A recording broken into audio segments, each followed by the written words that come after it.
അപ്പോൾ കഴിഞ്ഞ 2 ക്ലാസ്സിലായിട്ട് നമ്മൾ financial statement of joint stock companies അതിൻ്റെ 2 ഫോർമാറ്റുകൾ നോക്കിയിട്ടുണ്ട്. അതിൻ്റെ ഒരു എക്സാമ്പിളും കൂടെ ചെയ്ത് നോക്കുക. ഇതിൽ നമുക്ക് തന്നിട്ടുള്ള ക്വസ്റ്റ്യൻ എന്ന് പറയുന്നത് ഒരു ട്രയൽ ബാലൻസ് ഫോർമാറ്റിലാണ്. അപ്പോൾ ഈ തന്നിരിക്കുന്ന ട്രയൽ ബാലൻസ് വെച്ചിട്ട് ഈ ഒരു റാം സിമൻറ്റ് കമ്പനി ലിമിറ്റഡിൻ്റെ ഫോർമാറ്റിലുള്ള ഫിനാൻഷ്യൽ സ്റ്റേറ്റ്മെൻറ്റ്സ് ആണ് നമ്മൾ പ്രിപ്പയർ ചെയ്യേണ്ടത്. ഓക്കെ, അപ്പോൾ അതിൽ നമുക്ക് പ്രോഫിറ്റ് ആൻഡ് ലോസ് സ്റ്റേറ്റ്മെൻറ്റും അറിയണം, അതുപോലെ ബാലൻസ് ഷീറ്റും പ്രിപ്പയർ ചെയ്യണം. അപ്പോൾ അതിൽ തന്നിരിക്കുന്ന ഓരോ ഐറ്റം നമുക്ക് ഏതൊക്കെ ഹെഡിലാണ് വരുന്നത് എന്നുള്ളത് നോട്ട് ചെയ്ത് പോവാം. ഫസ്റ്റ് നമുക്ക് തന്നിട്ടുള്ളത് സ്റ്റോക്കാണ്. Stock on April 1, 2024 which means opening balance of സ്റ്റോക്കാണ് 75,000. ഇത് നമ്മൾ എവിടെ കാണിക്കുക? ഓപ്പണിംഗ് വാല്യൂ ഓഫ് സ്റ്റോക്ക് അല്ലെങ്കിൽ ഓപ്പണിംഗ് സ്റ്റോക്ക്. ഇത് നമുക്ക് ബാലൻസ് ഷീറ്റിലേക്കൊന്നും എടുക്കേണ്ട കാര്യമില്ല. എപ്പോഴും നിങ്ങൾ നോട്ട് ചെയ്യേണ്ടത് ട്രയൽ ബാലൻസിൽ തന്നിട്ടുള്ള ഐറ്റത്തിനൊക്കെ ഏതെങ്കിലും ഒരു സൈഡിൽ അതിൻ്റെ എഫക്റ്റ് വരുള്ളൂ. ഇതേസമയം അഡ്ജസ്റ്റ്മെൻറ്റിൽ തരുന്ന കാര്യങ്ങൾക്ക് 2 എഫക്റ്റ് വരും. അതായത് പ്രോഫിറ്റ് ആൻഡ് ലോസ് സ്റ്റേറ്റ്മെൻറ്റിലും ബാലൻസ് ഷീറ്റിലും ഒരുപോലെ എഫക്റ്റ് ചെയ്യുന്ന ഐറ്റമായിരിക്കും ഈ ഒരു അഡ്ജസ്റ്റ്മെൻറ്റിൽ തരുന്ന വാല്യൂ. ഇതിലുള്ളത് ഒന്നെങ്കിൽ പ്രോഫിറ്റ് ആൻഡ് ലോസ് സ്റ്റേറ്റ്മെൻറ്റിലുള്ളതായിരിക്കാം, അല്ലെങ്കിൽ ബാലൻസ് ഷീറ്റിലുള്ള ആയിരിക്കാം. അപ്പോൾ ഇത് ഓപ്പണിംഗ് സ്റ്റോക്ക് നമ്മൾ എവിടെ എടുക്കുന്നുള്ളതാണ്. ഓപ്പണിംഗ് സ്റ്റോക്ക് നമുക്ക് ബാലൻസ് ഷീറ്റിലേക്ക് വരേണ്ട ആവശ്യമില്ല. ബാലൻസ് ഷീറ്റിൽ നമ്മൾ ക്ലോസിംഗ് സ്റ്റോക്ക് മാത്രമേ എടുക്കുള്ളൂ. സോ ഈ ഓപ്പണിംഗ് സ്റ്റോക്ക് എന്ന് പറയുന്നത് എവിടെ കാണിക്കേണ്ടതാണ്? പ്രോഫിറ്റ് ആൻഡ് ലോസ് അക്കൗണ്ടിൽ കാണിക്കേണ്ട ഐറ്റമാണ്. ഇനി അത് എവിടെ കാണിക്കും എന്നുള്ളതാണ്. നമ്മൾ നേരത്തെ പറഞ്ഞിട്ടുണ്ടായിരുന്നു കോസ്റ്റ് ഓഫ് ഗുഡ്സ് കൺസ്യൂംഡ് എന്താണെന്നുള്ളത്. ആ രീതിയിൽ കോസ്റ്റ് ഓഫ് ഗുഡ്സ് കൺസ്യൂംഡ് കാണണം എന്നുണ്ടെങ്കിൽ നമുക്ക് ഓപ്പണിംഗ് സ്റ്റോക്ക് അറിയണം, ക്ലോസിംഗ് സ്റ്റോക്ക് അറിയണം, പർച്ചേസസും അറിയണം. അപ്പോൾ അതിനു വേണ്ടി ഓപ്പണിംഗ് സ്റ്റോക്ക് എത്രയാണെന്നുള്ളത് കാണാനാണ് ഈ ഒരു എമൗണ്ട് നമുക്ക് തന്നിട്ടുള്ളത്. നെക്സ്റ്റ് പർച്ചേസസ് ആണ്. പർച്ചേസസും നമ്മൾ പ്രോഫിറ്റ് ആൻഡ് ലോസ് സ്റ്റേറ്റ്മെൻറ്റിലാണ് കാണിക്കുന്നത്. ഈ പറഞ്ഞതുപോലെ opening stock plus purchases minus closing stock എന്നുള്ള ഇക്വേഷനിൽ പർച്ചേസസ് വേണം നമുക്ക് രണ്ടാമതായിട്ട്. അതിന് വേണ്ടിയിട്ടാണ് ഇത് തന്നിട്ടുള്ളത്. ഓക്കെ, അപ്പോൾ ഇതും പ്രോഫിറ്റ് ആൻഡ് ലോസ് സ്റ്റേറ്റ്മെൻറ്റിലേക്കുള്ള ഐറ്റമാണ്. നെക്സ്റ്റ് വേജസ് ആണ്. വേജസ് ഇവിടെ നമ്മൾ കാണിക്കുക. വേജസ് എന്ന് പറയുന്നത് ഒരു എംപ്ലോയി ബെനിഫിറ്റാണ്. എംപ്ലോയി ബെനിഫിറ്റ് എന്ന് പറയുന്നത് എക്സ്പെൻസ് ആണ്. ഇപ്പോൾ പ്രോഫിറ്റ് ആൻഡ് ലോസ് സ്റ്റേറ്റ്മെൻറ്റിൻ്റെ എക്സ്പെൻസ് സൈഡിൽ എംപ്ലോയി ബെനിഫിറ്റ് എന്ന് പറയുന്ന ഹെഡിലേക്കാണ് വേജസ് വരേണ്ടത്. അപ്പോൾ ആ വേജസ് നമ്മൾ കാണിക്കേണ്ടത് നോട്ട്സ് ടു അക്കൗണ്ടിൽ. ഫൈനൽ ബാലൻസ് വരേണ്ടത് നമ്മളുടെ പ്രോഫിറ്റ് ആൻഡ് ലോസ് അക്കൗണ്ടിൽ എംപ്ലോയി ബെനിഫിറ്റ്സിലാണ്. പക്ഷേ അതിൻ്റെ ഉള്ളിൽ നമുക്ക് വേജസ് അതിൻ്റെ ഉള്ളിൽ കൊടുക്കുന്നില്ല, നമ്മൾ നോട്ട്സ് ടു അക്കൗണ്ടിലാണ് കാണിക്കുക. ദെൻ ഫേർണിച്ചർ ആൻഡ് ഫിറ്റിങ്സ് അസറ്റാണ്, ഫിക്സ്ഡ് അസറ്റാണ്. അപ്പം PPE ബാലൻസ് ഷീറ്റിലെ അസറ്റിൻ്റെ അണ്ടറിൽ നോൺ കറണ്ട് അസറ്റ്സിൻ്റെ അണ്ടറിൽ പ്ലാൻഡ് പ്രോപ്പർട്ടി എക്യുപ്മെൻറ്റ് ഇതിൻ്റെ അണ്ടറിലായിരിക്കും ഫേർണിച്ചർ ആൻഡ് ഫിറ്റിങ്സ് വരുന്നത്. Then salary is an employee benefit. So അത് നമ്മുടെ പ്രോഫിറ്റ് ആൻഡ് ലോസ് അക്കൗണ്ട് സ്റ്റേറ്റ്മെൻറ്റിൽ എക്സ്പെൻസ് ആയിട്ട് കാണിക്കേണ്ട ഐറ്റമാണ്. ദെൻ റെൻറ്റ് അതർ എക്സ്പെൻസ് ആണ്. നമ്മൾ പ്രത്യേകിച്ച് ഹെഡൊന്നും അതിന് പറഞ്ഞിട്ടില്ല. അപ്പം പ്രോഫിറ്റ് ആൻഡ് ലോസ് സ്റ്റേറ്റ്മെൻറ്റിൽ തന്നെ അതർ എക്സ്പെൻസ് ആയിട്ട് കാണിക്കേണ്ട ഐറ്റമാണ് റെൻറ്റ്. ദെൻ സൺട്രി എക്സ്പെൻസ് എന്ന് പറഞ്ഞാൽ അതർ എക്സ്പെൻസ് ആണ്, മിസലേനിയസ് ആയിട്ടുള്ളതാണ്. അത് നമ്മൾ പ്രോഫിറ്റ് ആൻഡ് ലോസ് അക്കൗണ്ടിൽ അതർ എക്സ്പെൻസ് ആയിട്ട് കാണിക്കണം. ദെൻ ഡിവിഡൻഡ് പെയ്ഡ് എന്ന് പറഞ്ഞു കഴിഞ്ഞാൽ ഒരു കൊല്ലം നമുക്ക് വന്നിട്ടുള്ള ടോട്ടൽ പ്രോഫിറ്റ് അതിൽ ഷെയർ ഹോൾഡേഴ്സിന് കൊടുക്കേണ്ട അല്ലെങ്കിൽ അവർക്ക് ആട്രിബ്യൂട്ടബിൾ ആയിട്ടുള്ള പ്രോഫിറ്റ് എത്രയാണോ അതിലാണ് നമ്മൾ ഡിവിഡൻഡ് സാധാരണ കൊടുക്കുക. അപ്പോൾ ഇത് നമ്മൾ കാണിക്കേണ്ടത് ബാലൻസ് ഷീറ്റിൽ നമ്മളുടെ അതർ ഇക്വിറ്റി എത്രയാണോ ആ അതർ ഇക്വിറ്റിയിൽ നമുക്ക് profit available to equity share holders കിട്ടും. ആ പ്രോഫിറ്റിൽ നിന്ന് കുറയ്ക്കുകയാണ് ചെയ്യേണ്ടത്.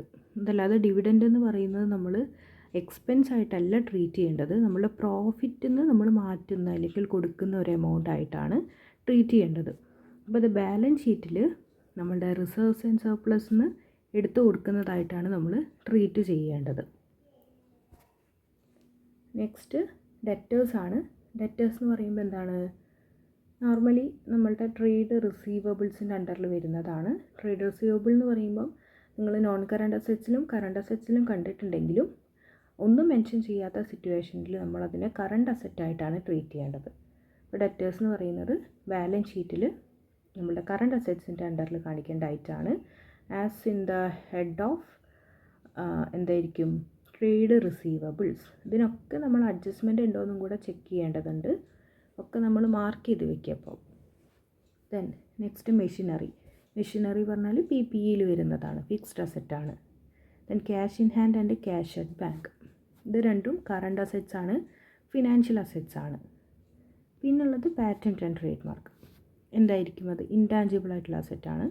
അപ്പോൾ അതർ ഇൻടാഞ്ചിബിൾ അസറ്റ് എന്ന് പറഞ്ഞിട്ട് നമുക്ക് കാണിക്കാം. ദെൻ ക്രെഡിറ്റ് ബാലൻസ് വരുന്ന ഐറ്റം എന്ന് പറയുന്നത് ഒന്ന് സെയിൽസ് ആണ്.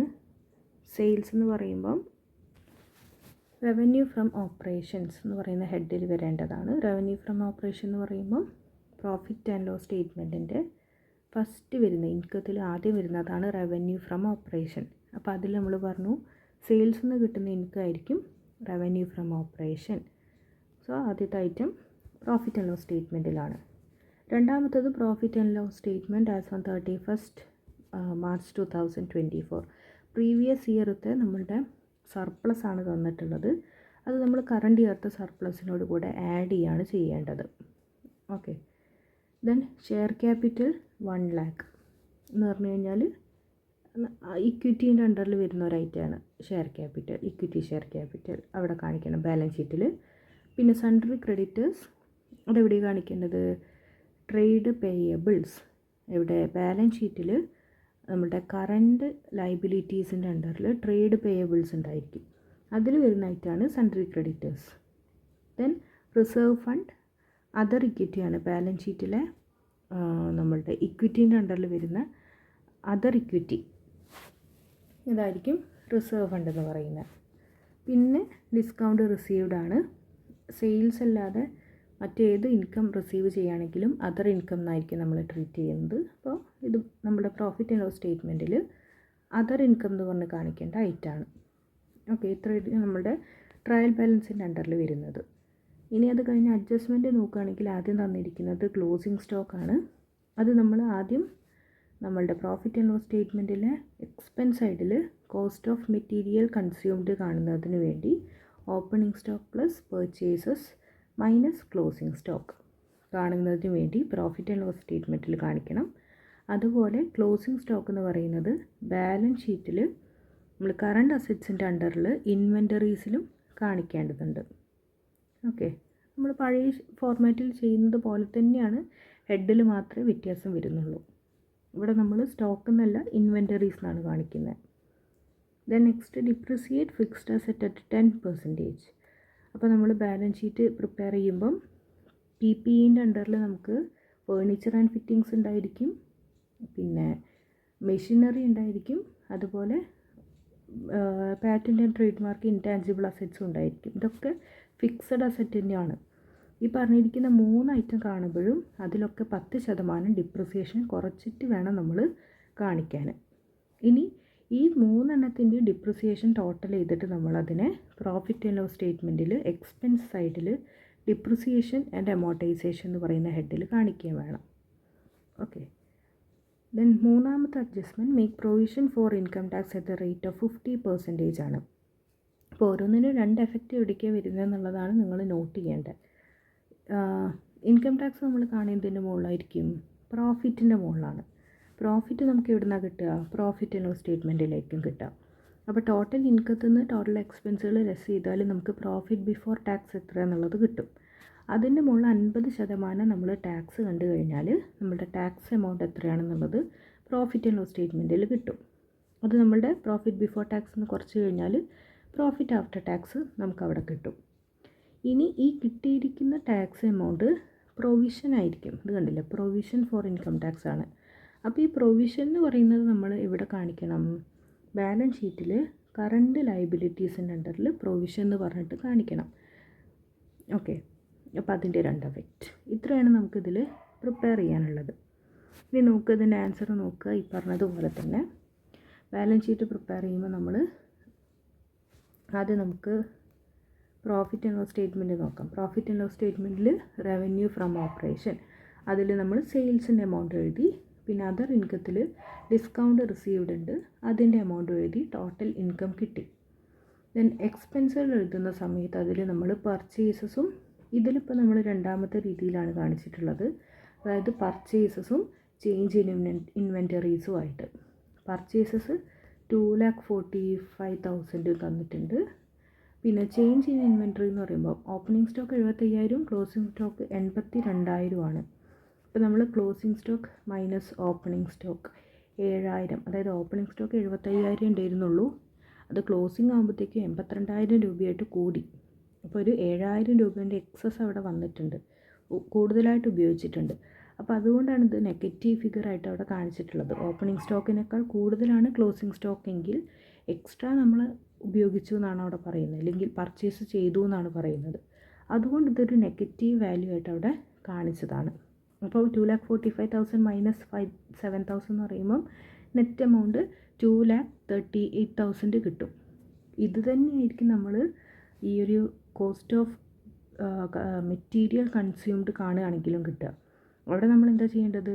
Opening stock plus purchase minus closing stock. Opening stock 75,000 plus closing stock 2,45,000 minus closing stock 82,000. അത് ചെയ്താൽ നിങ്ങൾക്ക് സെയിം 2,38,000 കിട്ടും. അപ്പോൾ ഒന്നെങ്കിൽ നിങ്ങൾ കോസ്റ്റ് ഓഫ് മെറ്റീരിയൽ കൺസ്യൂംഡ് എന്ന് പറഞ്ഞ് ഒറ്റ ലൈനായിട്ട് എഴുതുക, അതല്ലെങ്കിൽ പർച്ചേസസും ഈ പറയുന്നത് പോലെ ചേഞ്ച് ഇൻ ഇൻവെൻറ്ററി ആയിട്ട് സെപ്പറേറ്റ് വേണമെങ്കിലും കാണിക്കാം. നിങ്ങൾക്ക് രണ്ട് രീതി ചെയ്താലും ഇതേ ആൻസർ തന്നെയായിരിക്കും കിട്ടുന്നത്. ഒന്ന് ട്രൈ ചെയ്ത് നോക്കുക. ഇനി അടുത്ത ഐറ്റം എംപ്ലോയി ബെനിഫിറ്റാണ്. എംപ്ലോയി ബെനിഫിറ്റ് എക്സ്പെൻസിൽ നമുക്ക് വരുന്നത് ഏതൊക്കെയാണ്? നേരത്തെ പറഞ്ഞതുപോലെ വേജസും സാലറീസും ക്വസ്റ്റ്യനിൽ തന്നിട്ടുണ്ട്, അത് രണ്ടും കൂടെ നമ്മൾ കാണിച്ചു.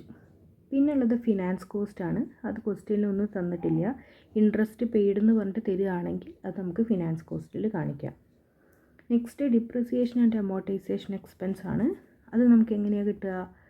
നിങ്ങൾ അസറ്റ്സിൻ്റെ ഓരോന്നിൻ്റെയും ട്രീറ്റ് ചെയ്യുന്ന സമയത്ത് പ്ലാന്റ് ആൻഡ് മെഷീനറീൻ്റെത് 29,000 ആണെങ്കിൽ അവിടെ 10% ഡിപ്രിസിയേഷൻ ഉണ്ട്, അതാണ് 2,900. ഫേർണിച്ചർ ആൻഡ് ഫിറ്റിങ്സ് 17,000 ഉണ്ട്, അതിൻ്റെ ഡിപ്രിസിയേഷൻ 1,700 ആണ്. പാറ്റൻറ്റിൻ്റെത് 4,830 ആണ്, അപ്പോൾ അതിൻ്റെ ഡിപ്രിസിയേഷൻ വരുന്നത് 483 ആണ്. അപ്പോൾ ഈ 2,900, 1,700, 483 മൂന്നും കൂടെ ആഡ് ചെയ്താലാണ് നമുക്ക് ഈ പറയുന്ന ഡിപ്രിസിയേഷൻ്റെ ടോട്ടൽ എമൗണ്ട് കിട്ടുന്നത്. അങ്ങനെ എത്ര അസറ്റ്സ് ഉണ്ടോ അതിൻ്റെയൊക്കെ ഡിപ്രിസിയേഷൻ കണ്ടിട്ട് ആഡ് ചെയ്താൽ ഡിപ്രിസിയേഷൻ ആൻഡ് അമോർട്ടൈസേഷൻ എക്സ്പെൻസ് എത്ര എന്നുള്ളത് കിട്ടും. ഇനി അതർ എക്സ്പെൻസായിട്ട് നമുക്ക് റെൻ്റ് ഉണ്ടായിരുന്നു, അതുപോലെ സൺട്രി എക്സ്പെൻസും ഉണ്ടായിരുന്നു. രണ്ടും കൂടെ ആഡ് ചെയ്ത് കഴിഞ്ഞാൽ അതർ എക്സ്പെൻസ് നമുക്ക് കിട്ടും. ഓക്കെ, ഇത്രയും ചെയ്ത് കഴിഞ്ഞാൽ total എക്സ്പെൻസായി.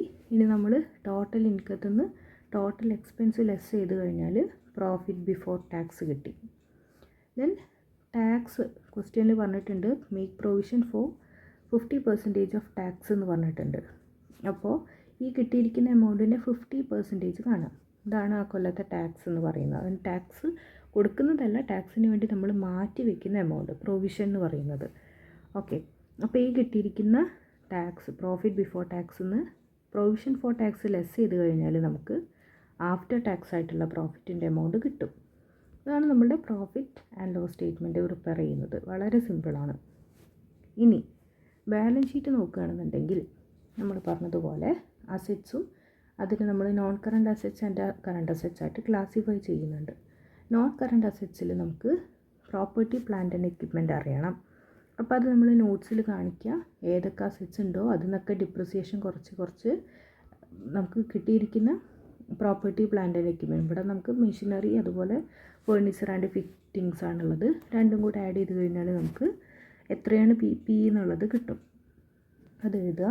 Then other intangible assets ആയിട്ടുള്ളത് എന്താണ്? പാറ്റൻറ്റ് ആൻഡ് ട്രേഡ് മാർക്കാണ്. അതായത് ഗുഡ് വിൽ ഉണ്ടെങ്കിൽ നമുക്ക് ഗുഡ് വിൽ സെപ്പറേറ്റ് കാട്ടാം, ഗുഡ് വിൽ അല്ലാത്ത മറ്റ് ഇൻടാഞ്ചിബിൾ അസറ്റ്സ് എല്ലാം കൂടെ നമ്മൾ ആഡ് ചെയ്തിട്ടാണ് കാണിക്കേണ്ടത്. അപ്പോൾ ഇതിൽ നമുക്ക് പാറ്റൻറ്റ് ആൻഡ് ട്രേഡ് മാർക്ക് എന്ന് പറഞ്ഞാൽ ഒറ്റ ഐറ്റമേ ഉള്ളൂ. അപ്പോൾ അതിൽ നിന്ന് ഡിപ്രിസിയേഷൻ കുറച്ച് കഴിഞ്ഞാൽ അതിൻ്റെ എമൗണ്ട് കിട്ടി. ദെൻ കറണ്ട് അസറ്റ്സിൽ ഇൻവെൻറ്ററീസ് ഉണ്ട്. ഇൻവെൻറ്ററീസ് എന്ന് പറയുമ്പോൾ ക്ലോസിംഗ് സ്റ്റോക്കിൻ്റെ വാല്യൂ ആണ് എടുക്കേണ്ടത്, അതാണ് 82,000.